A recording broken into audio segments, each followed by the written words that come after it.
Hello learner ब्रोनीवेयर द्वारा लिखी गई best selling book the top 5 regret of the dying.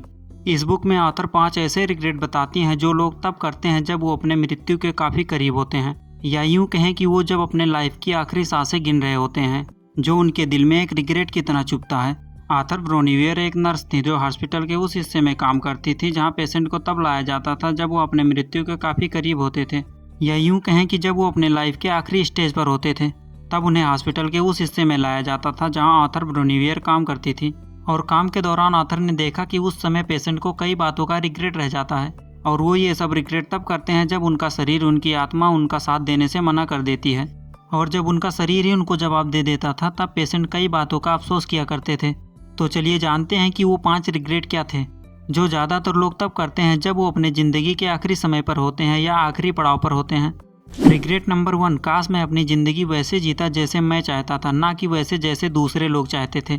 ये लोगों का सबसे बड़ा रिग्रेट होता है। लोग अपनी दिल की सिर्फ इसलिए नहीं करते क्योंकि वो सोचते हैं कि लोग क्या कहेंगे।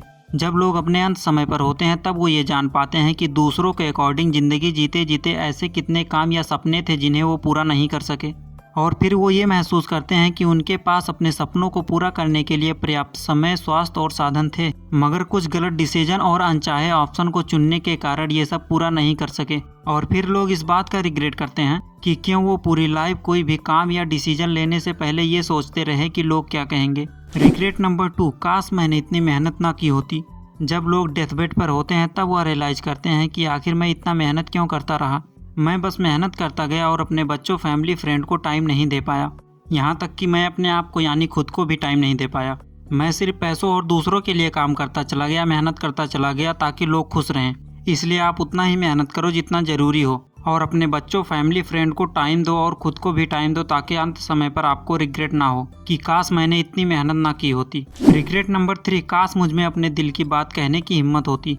हम अपनी बहुत सारे फीलिंग अपने दिल के अंदर ही दबाकर मार डालते हैं, उसका गला घोट देते हैं, और शायद ये काम हम अपनी फैमिली के डर से, रिलेटिव के डर से या फिर सोसाइटी के डर से हम अपनी फीलिंग को एक्सप्रेस ही नहीं कर पाते।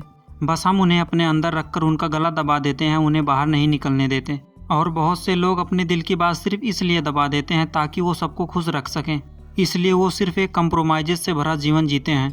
और जब वो अपने लाइफ के लास्ट स्टेज पर पहुँचते हैं तब वो अपने आप से असंतुष्ट और नाराज़गी से भर जाते हैं, और फिर वो कई सारे बीमारियों का शिकार भी हो जाते हैं। और फिर उन्हें रिग्रेट होता है कि काश मुझ में इतना कॉन्फिडेंस होता कि मैं अपने लाइफ के डिसीजन खुद लेता, ना कि दूसरों के द्वारा लिए गए डिसीजन के हिसाब से अपना जीवन जीता। रिग्रेट नंबर 4, काश मैं अपने दोस्तों के कांटेक्ट या टच में होता।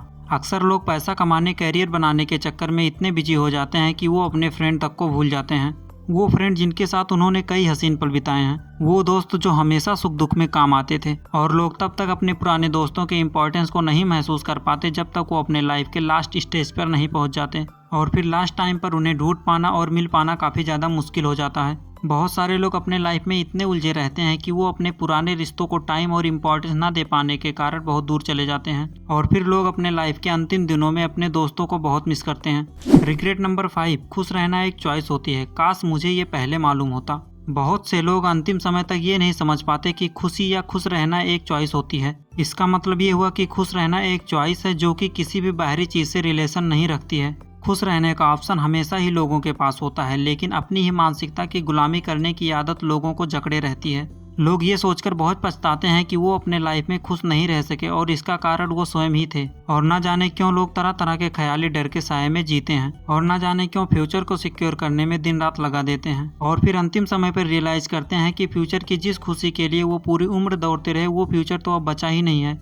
और फिर लोग अंतिम समय में महसूस करते हैं कि हर सिचुएशन में खुश रहना उनके हाथ में था, क्योंकि ना तो जीवन हमेशा रहने वाला था और ना ही परिस्थितियाँ। सो लर्नर्स, ये 5 रिग्रेट्स हमें सिखाती हैं कि लाइफ का मतलब ही है अपनी अंदर की आवाज़ को पहचानें और अपने आप को पूरी तरह से एक्सप्रेस करें। जीवन का मतलब ही है एक ऐसा सफ़र जहां आप अपने आप को खोजते हैं और फिर आप अपने आप को पूरी तरीके से इस दुनिया में एक्सप्रेस करते हैं। तो फिर क्यों ना आज ही आप भी अपने अंदर अपने आप को झाँक कर देखें कि कहीं आपके अंदर किसी तरह का कोई रिग्रेट तो नहीं है। अगर है तो तुरंत ही उसे सॉल्व करें और आगे की ज़िंदगी को इस तरह जिए कि फिर कोई रिग्रेट ना रह जाए। सो लर्नर, ये थी इस बुक की समरी। बाकी और डिटेल में जानने के लिए मैं आपको हाईली रिकमेंड करूँगा कि ये बहुत ही ऑसम बुक है, आपको इसे ज़रूर रीड करना चाहिए। Thanks for watching.